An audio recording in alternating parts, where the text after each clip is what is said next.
દર્શક મિત્રો, હું છું પદ્મા અનિશા. તમે જોઈ રહ્યા છો લોક સામનો ન્યૂઝ. તો જોઈએ આજના સમાચાર અમરેલીથી અમારી રિપોર્ટર દિનેશ સાદલ સાથે. અમરેલી જિલ્લાના નવા ખીજડીયા ગામના પાટિયા નજીક ઓટો રિક્ષા અને કેરી ગાડી વચ્ચે અકસ્માત.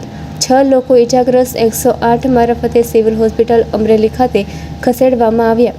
ઉસ્માન ખાન, અહેમદ ખાન, જુબેદાબેન, જાયદાબેન, સરફજભાઈ, મહેનૂર આ 6 લોકોને ગંભીર ઇજાગ્રસ્ત થતા સારવાર અર્થે સિવિલ હોસ્પિટલ અમરેલી ખાતે ખસેડવામાં આવ્યા.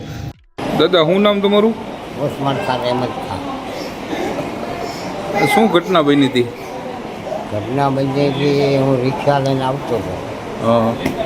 તો ખીજડીયાનો પાટિયું આવ્યું અને આગળ થોડોક ગયો એટલે વાયાથી ગાડી આવી એ આવીને સીધી મારી ઠોકર.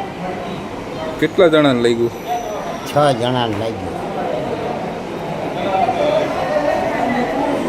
કયું સાધન હતું? કેરી ગાડી હતી. તમારી પાસે કયું હતું? મારી પાસે રિક્ષા. તો ફરી મળીશું એક નવા સમાચાર સાથે. ત્યાં સુધી જોતા રહો લોક સામનો ન્યૂઝ.